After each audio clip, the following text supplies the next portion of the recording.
لیکن عموماً آپ نے اپنے خاندانوں میں یا ماحول میں ایسی مثالیں دیکھی ہوں گی کہ جو ہی مال زیادہ آنے لگ گیا خرابیاں بھی زیادہ ہونے لگ گئی، ساتھ ہی بہت سی حرام چیزیں بھی چلی آئیں، بلکہ حرام چیزوں کی کثرت ہوتی ہی مال کی کثرت کی وجہ سے۔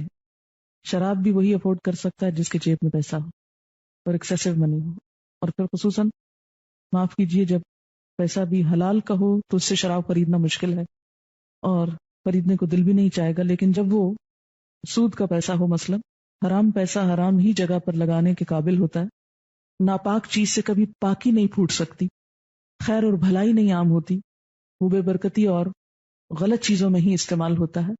لہذا جب حرام کا مال آتا ہے وہ حرام جگہوں پہ لگتا ہے، جس سے بے چینی بڑھتی ہے، بے اطمینانی عام ہوتی ہے، آپس میں نفرتیں اور عداوتیں بڑھتی ہیں۔ اب دیکھیں کہ مثلاً ایک خاندان تھا جو ایک معتدل حد تک کما رہا تھا، زکوٰۃ دے رہا تھا، صدقہ خیرات دے رہا تھا، آپس میں خاندان کے اندر محبت اور پیار تھا، جو ہی ان میں سے کسی ایک نے ایسا کوئی کام حرام کا شروع کیا، مال زیادہ آیا، بہن بھائیوں سے کٹ گیا، حرام کی کثرت ہو گئی، حرام چیزوں میں انوالو ہو گیا، پھر آپ دیکھیں کہ شراب کے ساتھ دوسری عورت بھی آ گئی۔ جو پیسہ کم ہوتا ہے تو عموماً دوسری طرف نگاہ کم اٹھتی ہے، اور عموماً کیا ہوتا ہے پھر حرام حلال کی تمیز بعض اوقات یہ میں یہ نہیں کہہ رہی کہ نعوذ باللہ سب ایسا کرتے، یعنی ان چیزوں کا احتمال حلال کے دائرے میں نہ ہونے کے برابر یا کم سے کم ہوتا ہے۔ یہ چیزیں یعنی ایک حرام بہت سے حرام اور غلط کاموں کو جنم دینے کا سبب بنتا ہے۔ تو جتنا مال بڑھتا جاتا ہے تو ہوس بڑھتی جاتی، اتنا ہو گیا اب اتنا اور ہو جائے، اتنا اور ہو جائے، ساری توجہ صرف اس کے اکٹھا کرنے پر، وہی پاگل پن ہو جاتا ہے۔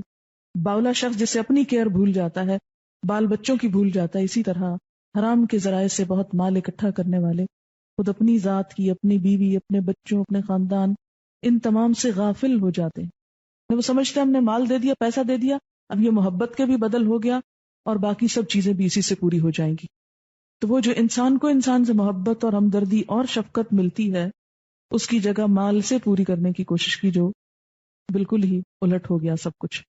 پھر آپ دیکھیں کہ حرام کے مال سے جو صدقہ دیا وہ قبول نہیں، اگر وراثت میں چھوڑا تو جہنم کا توشہ لے کے مرا انسان۔ تو حلال کا اثر نسلوں تک جاتا ہے، اسی طرح حرام کا اثر بھی نسلوں تک جاتا ہے، نسلیں متاثر ہونے لگتی ہیں اس سے۔ تو بات میں یہ کر رہی تھی کہ جب مال ایک جگہ جمع ہو جاتا ہے تو اس سے خرابی ہونے لگتی ہے بہت سی۔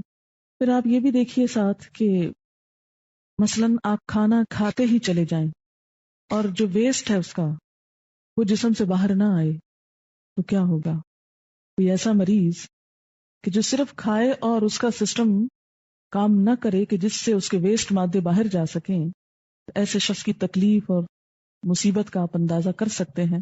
بالکل اسی طرح اگر ایک شخص صرف مال حاصل کر رہا ہے اور اسے خرچ نہیں کر رہا، دوسرے کی ضرورت پہ نہیں دے رہا، نکال نہیں رہا، تو اسی وجہ سے ہم دیکھتے ہیں کہ جو نبی صلی اللہ علیہ وسلم کو معراج کے موقع پہ دکھائے گئے کہ سود خاروں کے پیٹ بہت بڑے بڑے، کیونکہ وہ صرف مال ڈال رہے ہیں، کھینچ رہے ہیں، روپے سے روپیہ بڑھا رہے ہیں اور آگے نہیں دے رہے، اور اس کو کھانے کے لیے پھر کون آئے؟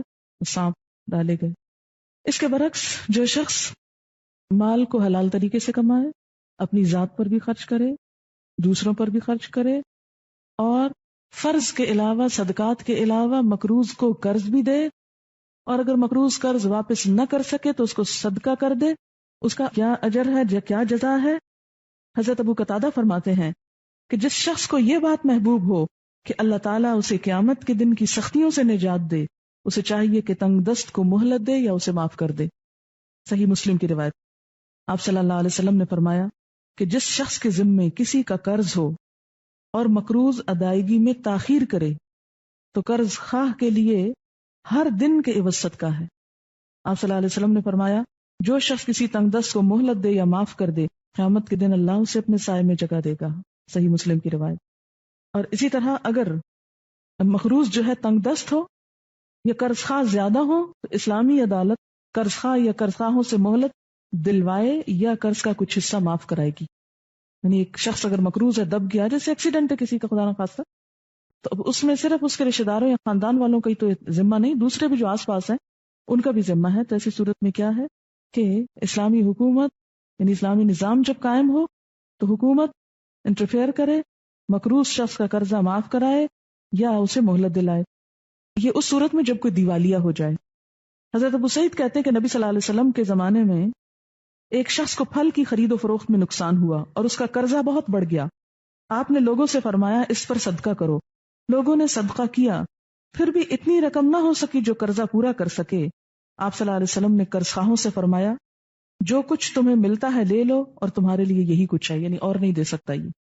یعنی حکومت جبرن بھی معاف کروا سکتی ہے اگر ایک شخص بالکل ہی پس کر رہ جائے اپنے قرضوں میں.